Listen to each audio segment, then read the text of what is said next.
ሰላምና ጤና ባላችሁበት ቦታ ሁሉ ይብዛውና ክቡራት ቤተሰቦቻችን ኦርቶዶክሳውያን እንዴት አላችሁ? እንዴት ቆያችሁ? እንዴት ሰነበታችሁ? መረጃው ለመላው ዓለም እንዲዳረስ ላይክና ሼር በማድረግ ትብብር አጋርነታችሁን በማሳየት ከጎናችን እንድትቆሙ በፍጹም ትህትና ጠይቃችኋለሁ። መረጃውን በደንብ አድርጋችሁ እንድታዳርሱም ጭምር እሻለሁኝ። በቀጥታ እንግዲህ ወደ ጉዳዮች የምገባ ነው የሚሆነው። እንግዲህ አንድ መረጃ ተሰምቷል። ቢሰቀጥጠንም ልንሰማው የሚገባው ጉድ ነው። አሳዛኝ ነው። እግዚአብሔር በሚያውቀው ልባችን ተሰብሯል። ያመመንም እንገኛለን፣ ግን ደግሞ ምንም ማድረግ አንችልም። ምክንያቱም በተደጋጋሚነት እንዲያ ነገሮች እየቀረቡብን እየደረሱብን ይገኛሉ። እለት እለት ቤተ ክርስቲያን ላይ የሚሰማው በቤተ ክርስቲያናችን ላይ የደረሰ ያለው ነገር ያማል፣ ልብም ይሰብራል። ግን ደግሞ ምን ልናደርግ የምንችለው ነገር አይደለም። ስለዚህ መረጃውን በደንብ አድርጋችሁ በማዳረስ እንድታደምጡኝ ይሻለሁኝ።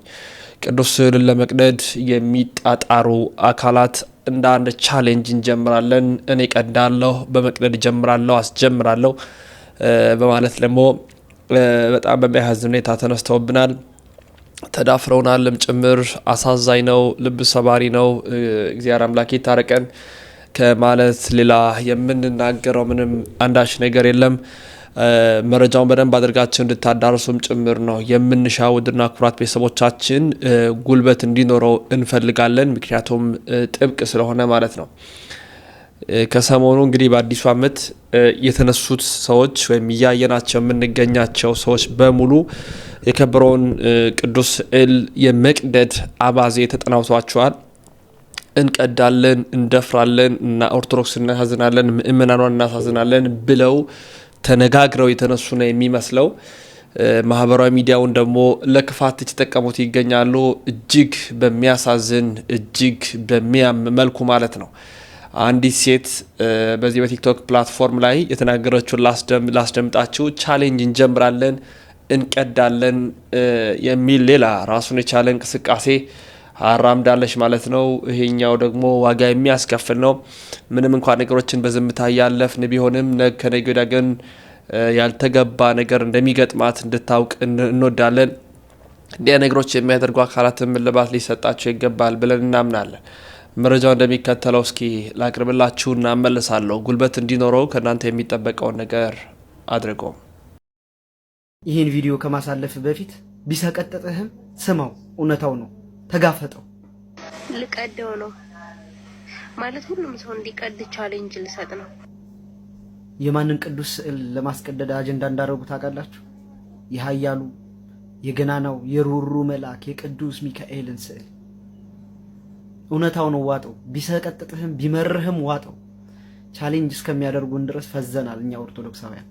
ረባ ለማህተቦች ስለ ኃያሉ ስለ ቅዱስ ሚካኤል ብላችሁ ንቁ። ረተው እጅ አንስጥ። እባካችሁን ቪዲዮ እየሰራችሁ ፖስቱ፣ ከጎናችን ቁሙ፣ ስለ መልአኩ ብላችሁ። አዎ ቅዱሳን ስዕላትን በተመለከተ በጣም ማወቅ የሚያስፈልገው ነገር ቅዱሳን ስዕላት ፍጹም ውክልና ናቸው። ፐርፌክት ሪፕሬዘንቴሽን ማለት ነው። ምን ማለት ነው? የትኛውንም ቅዱሳት ስዕላት ስዕል ስንስል እከሌ ይሄን ይመስላል ማለታችን አይደለም። በእኛ ቤተክርስቲያን ቅዱሳን መላእክት ይሳላሉ፣ ኢቭን ስላሴ ይሳላሉ። ስላሴንም በባህሪያቸው አይቷቸው የሚያውቅ የለም። ቅዱሳን መላእክትን መልካቸውም እንደሚስው አያውቅ።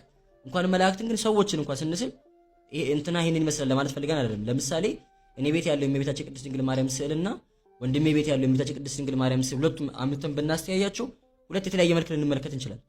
የትኛው ነው ትክክል ብለን አንጠይቅም። ምክንያቱም ስዕሉን ስንስል የእንትና መልክ ይሄንን ይመስላል የሚል መልእክትን ለማስተላለፍ አይደለም የምንስለው። አይዲያ ነው። በኦርቶዶክስ ቤተክርስቲያን የሚሳለው አይዲያ ወይም ሐሳብ ነው። ሐሳብን ነው በስዕል የምናሳየው። ለዛም ነው የ20 ዓመት ታሪክ፣ የ10 ዓመት ታሪክ፣ የብዙ ዓመት ታሪክ የፈጀ ታሪክ በአንድ ስዕል ሊገለጽ ይችላል። የ20 ዓመት ታሪክ በአንድ ስዕል ሊገለጽ ምክንያት አይዲያውን ነው ምስል። ለዚህ በጣም ጥሩ ምሳሌ የሚሆነን የአቡነ ተክለ ሃይማኖት ስዕል። ለምሳሌ በእኛ ሀገር አሁን በኢትዮጵያ ቤተክርስቲያን ስዕል አቡነ ተክለ ሃይማኖት እንዴት ነው የሚሳሉት? ኮፕቲኮች ይስሏቸዋል፣ ከኛ በተለየ ነው የሚስሏቸው እነሱ። በእርግጥ ግን የኛ ቤተክርስቲያን ስስላቸው ለምሳሌ አቡነ ተክለ ሃይማኖት 6 ክንፍ ይደረግላቸዋል። በአንድ እግራቸው ይቆማሉ። ከጎናቸው ከኋላቸው ከፊታቸው ጦር ይተከላል። ከዛን እየጸለዩ ነው የሚሳሉ። አሁን ይሄ ስዕል ማለት አቡነ ተክለ ሃይማኖት ሲጸልዩ እንደዛ ነው የሚጸልዩት ማለት አይደለም።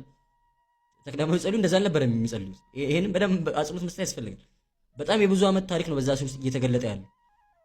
አቡነ ተክለ ሃይማኖት ክንፍ የነበራቸው በጣም ለብሪፍ ሞመንት በጣም ለአጭር ቅጽበት እድሜ ልካቸውን ክንፍ ነበራቸው ማለት አይደለም። ሁሌ ይጸልዩ ክንፎቻቸው እንደዚህ ያቆሙ ይጸልያሉ ማለት አይደለም። ወይ የሆነ ቦታ መሄድ ሲፈልጉ የሆነ ክንፍ አውጥቶ እየበረሩ ይሄዳሉ ማለታችን አይደለም። ወይ ደግሞ ልክ እንደ አዲስ ዋስ ልክ እንደ እጅ ልክ እንደ እግር ወይ ልክ እንደ ጆሮ የሆነ ክንፍ የሚባል አዲስ አካል በቅሎላቸዋል ማለታችን አይደለም። ሲሞቱ አብሯቸው ሞቶ የተቀበረ ኤኒ ታይም ልክ እንደ እጃቸው ልክ እንደ እግራቸው እያወጡ የሚጠቀሙት የሚያዙት ህዋስ ሆኖ ተሰጥቷቸዋል ማለት አይደለም። ያስል አቡነ ተክለ ሃይማኖት ታሪካቸው ሁላችንም እንደምንገርላቸው ተጽፎ እንደምናገኘው ክንፍ የነበራቸው ወይም የተሰጣቸው ደብረ ዳሞ አቡነ አረጋዊ በዘንዶ የወጡትን ተራራ እኛ በገመድ የምንወጣውን ተራራ ማለት በገመድ እየወረዱ እያለ ይላል አጋንንት ፈጥኖ ሊጥላቸው ስላልፈለገ በዚህ ሊጥላቸው ሊገላቸው ስለሻተ ገመዱን እንዲበጠስ አደረገ። ከላይ መነኮሳቱ ገመዱን ይዘውላቸዋል። እሳቸው ገመዱን እየወረዱ ነው። ገመዱ መንገድ ላይ ተበጠሰ ነው። መውደቅ ሲጀምሩ መነኮሳቱ ጭንቅላታቸው እየጮሁ እያሉ እያለ እግዚአብሔር አምላክ ለጠላት ክፉ አሰራር አሳልፎ ሊሰጣቸው ስላልፈለገ 6 የብርሃን ክንፎች ሰጣቸው። 3 የጦር ውርወራ የሚያክል ርቀት ሄደው ክንፎቻቸውን እያመጡ ሄደው አረፉ ይላል። መነኮሳቱ እያዩ እየተገረሙ እየጮሁ በቃ ክንፍ የነበረቻቸው ከላይ መሬት እስኪደርሱ ድረስ ብቻ ልክ መሬት ከደረሱ በኋላ ያ ክንፍ አልነበር እንጂ በየጊዜው ልክ ክንፋቸውን እያወጡ የሚጠቀሙ አባት አይደሉም። በዛ ስዕል ላይ ግን ቆመው ይጸልዩ ክንፍ ተደርጎላቸው እንስላቸዋለን። ቆመው ይጸልዩ ክንፍ ነበራቸው ማለታችን አይደለም።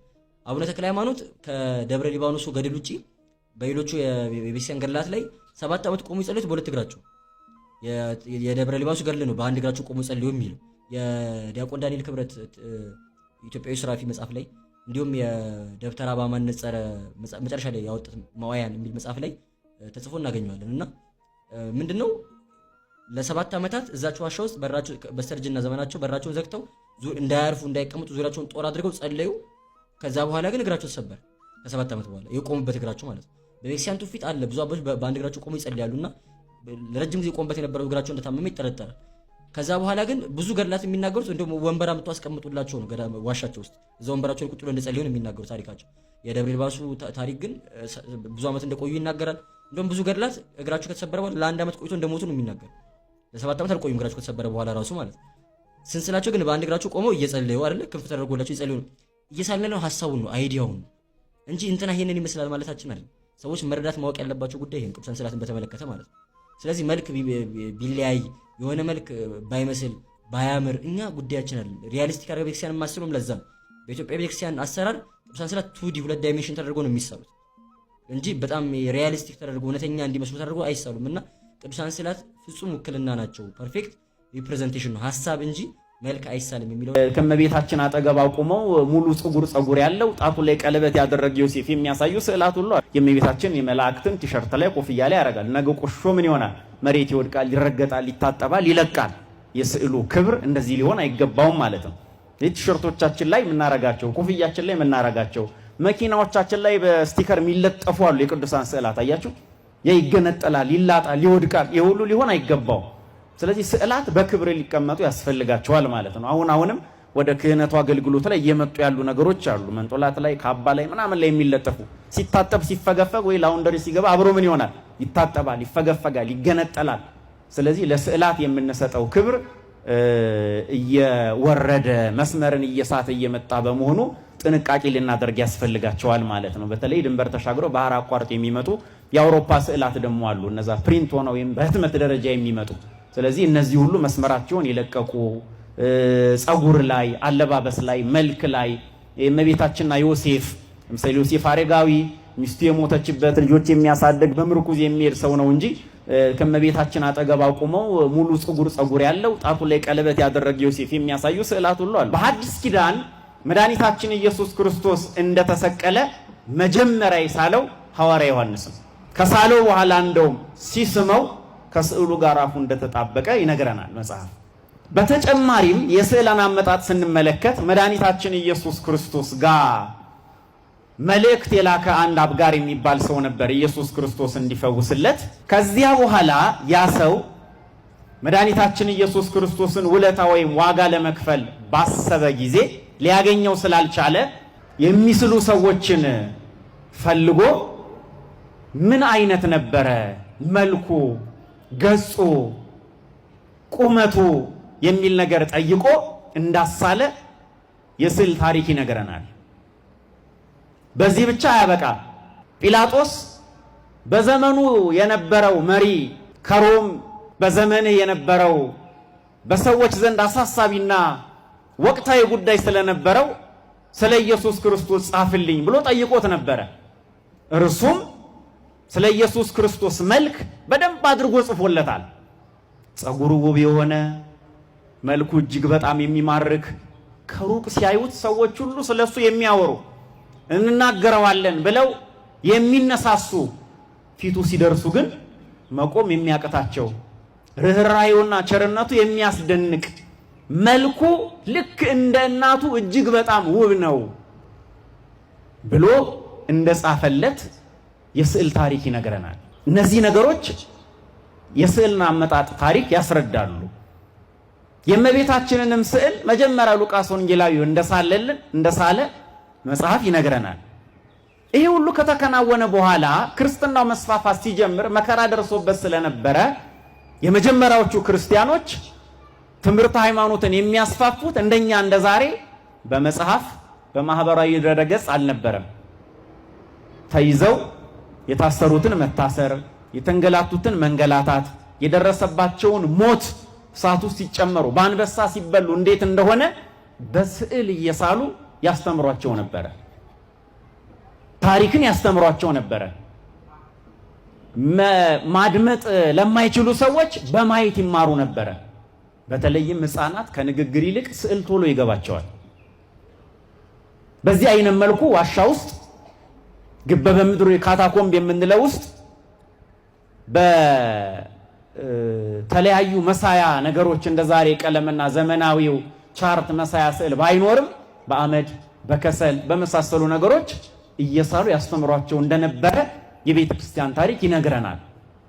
3ኛ መቶ ክፍለ ዘመን ላይ ክርስትና ነፃነት ሲያገኝ በንጉሥ ቆስጠንጢኖስ ሲታወጅ እሌኒ ቤተ ክርስቲያን ስታሰራ ስዕላት ክብር አግኝተው በቤተ ክርስቲያን ውስጥ መሳል ጀመሩ። ከዛ 7ኛ መቶ ክፍለ ዘመን ላይ ጭቅጭቅ አስነሳ። አንዳንዶቹ ስዕልን ራሱ ፈጣሪ ነው ሲሉ፣ ሌሎቹ ደግሞ አይ ስዕል አያስፈልገንም ጣዖት አምልኮ ነው ብለው ክርክር ሲያነሱ ጉባኤ ተደረገ። ከዛ አባቶቻችን ምን ብለው ወሰኑ? ስዕል 100% ፈጣሪ አይደለም፣ የምንንቀውም አይደለም፣ ለአምልኮ እንጠቀምበታለን። በስዕልም ፊት ቆመን የምናደርገው ጸሎት፣ መሰጠት፣ ስግደት ለባለ ስዕሉ የምንሰጠውን ዋጋ ያሳያል። ስለዚህ በስዕላት ፊት ቆመን የምናደርገው እንደ ስዕሉን ቀለሙን እንደ አምልኮም ሳይታይ እንደሚንቁትም ሰዎች መጣልም ሳይገባ ለባለ ስዕሉ እንደምንሰጠው ክብር ሊወሰድ ይገባል ብለው አባቶቻችን ወሰኑ። በዛ መሰረት እንግዲህ ቤተክርስቲያን እየተሰራ ሳለ ወይም ተሰርቶ ሲጠናቀቅ ስዕላት ይሳላሉ፣ በቀለም ይሳላሉ። እነዛ ስዕላት ራሳቸውን የቻለ ሰዓሊ ያስፈልጋቸዋል። አንደኛ በጸጋ፣ ሁለተኛ በልምድ። በጸጋ የሚስሉ ሰዎች ጥንቃቄ የሚያደርጉ ናቸው። ሲጀመር እግዚአብሔር ጸጋውን የሰጣቸው ስለሆኑ ጥንቃቄ ያስፈልገዋል ሲሳል። በተለይ በቤተ ክርስቲያን በብዙ አይነት መልኩ ህንፃ ግንባታ ውስጥ የምትሳተፉ ሰዎች ከዚህ በኋላ የኮንትራት ስራ ሲፈራረሙ ከመሐንዲሶች ጋር ስዕላት ላይም ስምምነት ይኖር ያስፈልጋል። ስዕላት ሲሳሉ ሰዓሊዎቹ በጸጋ እግዚአብሔርና በልምድ የዳበሩ ሊሆኑ ያስፈልጋቸዋል። ሁለተኛ ሲሳል የሚጠበቁባቸው ምግባራት አሉ፣ መመሪያዎች አሉ፣ የስዕል መመሪያዎች። ባለትዳሮች ቢሆኑ እንኳን በሚስሉበት ወራት ከጾታ ግንኙነት ሊርቁ እንደሚገባቸው ይናገራል። ጸሎት ያስፈልገዋል። በክብረ በዓላት ቀን የማይሳሉባቸው ቀናት ተቀምጠዋል። እነዚህ ነገሮች ሁሉ ስዕላቱ ላይ ሊካተቱ ያስፈልጋቸዋል። ይሄ ብቻ አይደለም፣ ደረጃም አላቸው። መጀመሪያ የሥላሴ፣ ቀጥሎ የክርስቶስ፣ ከዛ የእመቤታችን፣ እዛ በቀኝና በግራ የመላእክት እያለን የሚወርደው በእግዚአብሔር ቤትም ሲቀመጥ አሁን እዚህ ገብተን ብንመለከት ከጌታችን ስዕል በላይ እመቤታችን አይደረግም፣ ከእመቤታችን ስዕል በላይ መላእክት አይቀመጥም። ደረጃም አለው ማለት ነው። ከራሳቸው ጀምሮ የብርሃን ክበብ የሚባል አርክ አለ፣ ይደረግላቸዋል። አይናቸው ሙሉ ነው፣ በጎን የሚደረግ አይን አይኖራቸውም። የዓለምን ነገር ሙሉ በሙሉ የሚመለከቱ የሰማይን የምድሩን የሚያውቁ በመሆናቸው የልብሳቸው ቀለም ሁሉ አለው። ቀይ፣ ቡኒ፣ ጥቁር፣ ነጭ፣ ሰማያዊ፣ ቢጫ፣ አረንጓዴ የሚባሉት ሁሉ ትርጉም አላቸው። ሰማይነትን፣ ምድራዊ ኃላፊነትን ሕይወትን ለእግዚአብሔር መሰጠትን፣ ከመሬት መገኘትን፣ ከሞት በኋላ ትንሣኤን የሚያሳዩ ቀለማት ሁሉ አላቸው። በዛ አይነት መልኩ ሊደረጉ ያስፈልጋቸዋል ማለት ነው ስዕላት። ስለዚህ እነዚህን ተጠንቅቆ እነዚህ ተጠብቆ ነው እንግዲህ የቤተ ክርስቲያናችን ስዕላት ስናነሳ የምንናገረው። በቤታችንም እንዲህ አይነት ክብር ልንሰጥ የሚገባን ማለት ነው። ስለ ስዕል የሚናገር አንድ የመጽሐፍ ቅዱስ ጥቅስ አነብላችኋለሁ።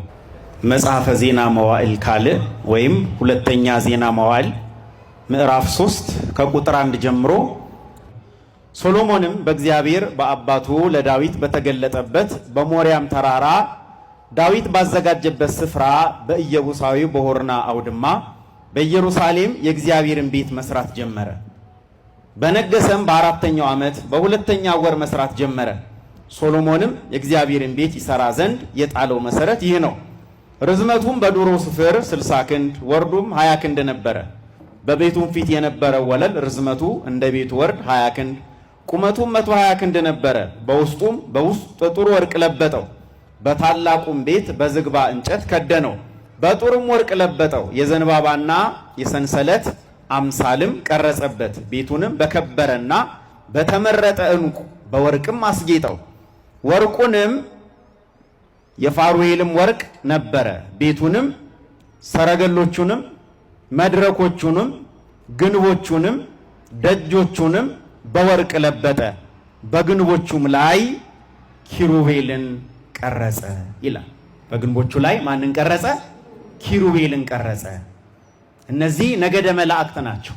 ስለዚህ ዳዊት ቤተ መቅደስ ሊሰራ ተነስቶ እግዚአብሔር ስላልፈቀደለት አንተ አትሰራም ልጅ ሶሎሞን ይሰራልኛል ስላለው የሚያስፈልገውን ነገሩ ለሶሎሞን አስረከበ። ሶሎሞንም እንዳነበብኩላችሁ እስከታችም ሌላ ቁጥር አለው ተጨማሪ መጽሐፉን ሁሉ ስታነቡት በመድረኩም ላይ ቀጥሎም በመንጦላት ወይም በመጋራጃው ላይ ቀጥሎም በቅድስተ ቅዱሳን ላይ እያለ ኪሩቤልን የት ቦታ እንደሳለ እዚህ መጽሐፍ ላይ ይናገራል። ስለዚህ ሶሎሞን ከሰራበት ከቤተ መቅደስ አሰራር ጀምሮ በቤተ ክርስቲያን ውስጥ በሐዲስ ኪዳን እንመጣበታለን። በኋላ ግን ከብሉዩ እንነሳ ብለን ነው። በዚያ መሰረት መላእክት በቤተ መቅደስ ይሳሉ እንደነበረ ይሄ መጽሐፍ ቅዱስ ጥቅስ ይነግረናል ማለት ነው። ራሱን ማያስጥል ስዕል ገብርኤል ይኸው። እሺ ራሱን ከዚህ ስዕል ለምን አላዳነም? ራሱን ከሚቀደው ሰው እጅ ያላዳነ ስዕል እንዴት አንተን ያድናል? ስዕል አድኖ ሰዎች ሲቀዱት ማጥፋት ይችላል አይችልም? በሉ ንገሩኝ እንጂ አመናችሁ። ይችላል አይችልም? ሲቀዱት ለምን ዝም ይላል? ኃይል አጥቶ ነው አይደለም። ይሄን ነው ማወቅ ያለባችሁ። ስዕል አድኖ ኃይል ስለሌለው ቀደድኩት ካለ ከሃዲ። ክርስቶስም የተሸጠ ኃይል አጥቶ ነው። መልስልኝ። ይሄንም ነው እኮ ያልኩት አይደለም። ክርስቶስ የተሸጠው በመሸጥ ውስጥ እኛን ስለሚዋጅን ነው። ክርስቶስ የተሸጠው ተመልከቱ፣ ወዶ ፈቅዶ እንጂ በስልጣናቸው አይደለም። የታሰረውም በስልጣናቸው አይደለም። የሞተውም በስልጣናቸው አይደለም። በፈቃዱ ነው የሞተው። መብቷ ነው። ስዕል በመቅደድ አምናለሁ። እኔ ደግሞ በማቃጠልም በመቅደድም አምናለሁ። ማጥፋት ነው። መጀመሪያ እመቤታችንን አይወዷትም ነበር። አሁን የጌታ እናት ናት አሉ። አሁን ደግሞ የጌታ እናት ናት ብለው ከተጠጉ በኋላ ደግሞ ስዕል መቅደድ ያዙ። ምን አረገቻቸው? በእውነቱ እኮ እኛ ከብዳናለች ቤታችሁ ያዙልን አላልናቸው። እግዚአብሔርን ከወደዱ እናቱን ለምን አይወዷትም? በፍጹም የእውነቴን አስረግጬ የምነግራችሁ እነዚህ ሰዎች እግዚአብሔርን አይወዱትም። በፈቃዱ ምራቅ ሲተፋበት ያልተቀየመ የመጨረሻውን ድነት ያስባል እግዚአብሔር። አንዳንዶቹን ያልቀሰፋቸው ተመልከቱ፣ አይሁድን ያልቀሰፋቸው ግማሾቹን ምን ብሎ ነው ካላችሁ፣ ክርስቶስ ካልሞተ ማን አይድንም? ንገሩኝ እንጂ ዓለም አይድንም። ደግሞ ተመልከቱ፣ ወደዚያው ቢያጠፋቸው ኖሮ ደግሞ ማን አይሰቀልም? ንገሩኝ እንጂ ከመስቀል ላይ ወረድ መዘባበት ይችላል አይችልም? ቅዱስ ቄርሎስ ምን ይላል? ከመስቀል ላይ ቢወርድ ራሱ አይሁድ ሞትን ፈርቶ ሸሸ ይሉት ነበር አለ። ቢወርድ ራሱ ይችላል፣ ቢወርድ እንኳን ሞትን ፈርቶ ነው የወረደ ብለው ሌላ መስመር ደግሞ ያመጡ ነበር። ከአቡጀዲውን ያልበልጥም ከወረቀቱን ያልበልጥም። የቅዱሳን ስዕላት ሲዘበትባቸው ዝም የሚሉት ኃይል አጥተው አይደለም። ኃይል አጥተው ነው። በሞቴ ንገሩኝ፣ ስዕል ተራራ ያፈልሳል አያፈልስም? ንገሩኝ እንጂ ተራራ አፍልሷል። የእመቤታችን ስዕል አድኖ ተገልጣ ለአብርሃም ሶርያዊ ነግረው ተራራውን 3 ጊዜ ብድቅ ቁጭ አድርጎታል። የማን ስዕል? በሉ ንገሩኝ እንጂ ከተራራና ከአንድ ተራ ሰው ማን ነው ከባድ? ተራራ ነው ከባድ። በቃ ከሞት የሚያስነሳ ስዕል አለን። ክብር ለድንግል ማርያም ይሁንልን። ስለዚህ ተመልከቱ፣ ልጇ የዘላለም ንጉሥ፣ እሷ የዘላለም ንግሥት ስለሆነ ተመልከቱ፣ ከተራራው የወረደው ድንጋይ በዓለም ላይ የሚኖሩ ከሃዲያንን ሁሉ ፍርድ ሰጥቶ የሚፈርድበት ቀን አለ። እግዚአብሔር ቢዘገይም የሚቀድመው የለም። ለእኛ ግን ወዮልን። የእመቤታችን ስዕል እንኳን ሰውን መላክን ያድናል። በሉላችሁም የእመቤታችን ስዕል በሉ። ካመመህ ይመምህ። እንግዲህ ምን አገባኝ። የእመቤታችን ስዕል እንኳን ለእኛ በሰማይ ለሚኖሩ ለመላእክት ፈውስ የሰጠ ስዕል። በቤቱ ተቀምጠን ደሞዝ ሲያንሰን የምንጮህ፣ የቤተ ክርስቲያን ክብር ሲነካ ዝም ብለን የምንጋደም፣ ሌላ የግል ጥቅማችን ሲነካ ያዙ ይልቀቁኝ የምንል ለድንግል ማርያም ስዕል ለቤተ ክርስቲያን ስዕል ያልኖር ለእኛ ግን ወዮልን። እግዚአብሔር መውጫውን እንዲሰጠን መልካም ፈቃዱ ይሁንልን። እመቤታችን ካለች ከሞት አፋፍ እንኳን ብትሆን ትመጣለች። ለምን? ልጇ ሕይወት ነዋ። እመቤታችንን ከያዝክ በሽተኛም ብትሆን ትድናለህ። ለዚህ ነው አባ ጊዮርጊስ ምን አለ? ጽኑ በሽተኛ ስለሆንኩ ወደ ጽኑ መድኃኒት ተጠጋኋል። ጽኑ መድኃኒት ማናት? የመድኃኒት ቦታ ድንግል ማርያም ናት። የብርሃን ቦታ ድንግል ማርያም ናት። የእውቀት ቦታ ድንግል ማርያም ናት። የኃይል ቦታ ድንግል ማርያም ናት። እመቤታችንን ማንችለው የለን። በቃ እኔ አሁን ይኸውላችሁ አይሁድ ሲተፉበት ብናየውም ክርስቶስ በጽርሐ አርያም አለ። አይሁድ ሲያስሩት ብናየውም ክርስቶስ እስራት ይፈታል። አላውያን ሲዘብቱበት ብናይም ስለ አድኖ የሞተን ያስነሳል። ከህሊናችን ፈጽሞ ክብሩ አይወርድም። እንደውም እሷን ነው ማደንቃት። እንዴት የእግዚአብሔር እናት ስትሆን እኔን እናቴ ስላት አለመከፋቷ፣ የእግዚአብሔር መጋቢ ስትሆን እኔንም ደግሞ ጠብቂኝ ስላት መጠበቋ፣ ለእግዚአብሔር አብ ልጅ አደራ ለመሰጠት እኮ የበቀች ናት እኮ እናንተ። የቤተ ክርስቲያን ስርዓት ሲፋለስ ዝም፣ ስለ አድኖ ሲቀደድ ዝም፣ ቤተ ክርስቲያን ስትሰደብ ዝም። እንግዲህ ጎበዝ፣ እኔ ስሰደብ ነው እንዲህ ሰው የሚንጫጫው? በኦሪት ዘጸአት ምዕራፍ 20 ከቁጥር 4 ላይ በላይ በሰማይ ካለው በታችም በምድር ካለው በባህርም ካለው የማናቸውንም የተቀረጸውን ምስል ለአንተ አታድርግ፣ አትስገድላቸው፣ አታምልካቸውም ይላል። ይህ ቃል ቀጥታ እግዚአብሔር በግልጽ የተናገረው ቃል ነው። እግዚአብሔር የተቀረጸ ምስል አታድርግ ብሎ በግልጽ ተናግሮ እያለ ቅዱሳት ስዕላት ለምንድን ነው የሚሳሉት? በቤተ መቅደስ የምናያቸው ስዕላት፣ በቤታችን የምንሰቅላቸው ስዕላት ለምን ይደረጋሉ የሚል ጥያቄ ይፈጠራል። በተለይ ይህንን ጥቅስ እያወቅ ስዕል ፊት ቆመ ስትጸልይ ትዝ ካለ ይረብሻል። የእግዚአብሔርን ትእዛዝ የመጣት ስሜት አለ። በሰማይ ካለው ማለት የማናቸውንም በሰማይ ካሉት ከመላእክት፣ ከከዋክብት፣ ከፀሐይ፣ ከጨረቃ ከማናቸውም ምሳሌ፣ በምድር ካሉት ከሰዎች፣ ከእንስሳት፣ ከእጽዋት የማናቸውንም ምሳሌ፣ በባህር ውስጥ ካሉት ደግሞ የአሶችን የሌሎች የመሳሰሉትን ሁሉ የማናቸውንም ምሳሌ ለአንተ የተቀረጸውን ምስል አታድርግ ነው ያለው። ስለዚህ እግዚአብሔር ከሶስት አድራሻዎች በግልጽ ምንም አይነት የተቀረጸ ምስል ለአንተ አትስራ እያለ ቅዱሳት ስዕላት የሚሰሩበት ምክንያት ምንድን ነው? ኦሪት ዘጸአት ምዕራፍ 25 ላይ እግዚአብሔር ለሙሴ እንዲህ ሲል አዘዘው፣ ከተቀጠቀጠ ወርቅ ከግራር እንጨት ታቦት ሰርተህ በታቦቱ ላይ ከተቀጠቀጠ ወርቅ ኪሩቤል የተባሉትን መላእክት ቅረጽ አለው። እንግዲህ እግዚአብሔር በግልጽ በሰማይ ካሉት መካከል እንግዲህ ቅድም ሶስት ቦታዎች ነው የተናገረው። በሰማይም ካለው በምድርም በባህርም ካለው ነው ያለው። በሰማይ ካሉት መካከል የኪሩቤልን ስዕል ከተቀጠቀጠ ወርቅ ስራ እና በታቦቱ ግራና ቀኝ ላይ እንደሚጣሉ እንደሚናተፍ ዶሮ ቅርጽ ማለት ነው የሚተያዩ አድርገህ ስራው አለው። ክንፍ ያላቸው የሰው መልክ ያላቸው። እንግዲህ ኪሩቤል በሰማይ የሰው መልክ የላቸውም፣ የማይታዩ ረቂቃን ናቸው። ስለዚህ በምድር ካለው ደግሞ የሰው ቅርጽ ያለውን ኪሩቤልን ከተቀጠቀጠ ወርቅ ስራ አለው። እንዴት ነው እግዚአብሔር እዛ ጋር ማንኛውንም የተቀረጸ ምስል አትስራ ብሎ ተናግሮ ሙሴን እንዴት ሊያዘው ቻለ? የሚገርመው ኪሩቤልን ቅረጽ ብቻ አይደለም ያለው፣ ባስልኤል የተባለውን ልጅ ጥበብ ሰጥቼዋለሁ፣ የመቅረጽ ችሎታ ሰጥቼዋለሁ። ስለዚህ ባስልኤልን መርጠህ ከተቀጠቀጠ ወርቅ ከግራር እንጨት ይህንን ቅርጽ ይስራልኛ ነው። እዛው ቤተ መቅደስ ውስጥ መጋረጃ ላይ ራሱ እግዚአብሔር ከምን አይነት ቀለም ሐምራዊ ቀለም ካለው ሐር ክር ወስደህ ሰፍተህ ደግሞ ኪሩቤልን ጠልፈህ በጥልፍ መልክ በስዕል መልክ ስራቸዋል። ይሄ የራሱ የእግዚአብሔር ትእዛዝ ነው። ሶስተኛ ደግሞ የምናገኘው መጽሐፈ ነገሥት ላይ ጥበብና ማስተዋልን የሰጠው ሰሎሞን ቤተ መቅደስ ሰርቶ ሲጨርስ ከታቦቱ በስተግራና በስተቀኝ የሚቆሙ 4 ክንድ የሚያህሉ ረጃጅም የኪሩቤል ሐውልቶች ተሰርተዋል። ሁለቱንም ሐሳብ የምናገኛቸው መጽሐፍ ቅዱስ ላይ ነው። ከመጽሐፍ ቅዱስ ውስጥ መርጠ የምታምን ከሆነ የምታምነው በመጽሐፍ ቅዱስ ሳይሆን በራስህ ነው ይላል። ስለዚህ እነዚህን ጥቅሶች እንዴት እናድርጋቸው? እግዚአብሔርስ ሐሳቡን ይቀያይራል ወይ? እዚህ ጋር የተቀረጸ ምስል አትስራ ብሎ እዚህ ጋር ደግሞ ስራ ይላሉ። አባቶቻችን አንድን ጥቅስ ከመጀመሪያው እስከ መጨረሻው ወርደህ ሙሉን አንብበው ይላሉ። እግዚአብሔር የተቀረጸው ምስል ላንተ አታድርግ ከማለቱ በፊት ምንድን ነው ያለው? የተቀረጸ ምስል ላንተ አታድርግ፣ አትስገድላቸው፣ አታምልካቸውም የሚለውን ቃል ከመናገሩ በፊት የኦሪት ዘጸአት ምዕራፍ 20 ምዕራፍ የሚጀምረው ከኔ በቀር ሌላ አምላክ አታምልክ ብሎ ነው። እግዚአብሔር እንዲህ ይላል፣ ከግብፅ ምድር ያወጣሁ እኔ አምላክ እግዚአብሔር ነኝ፣ ከኔ በቀር ሌላ አምላክ አታምልክ።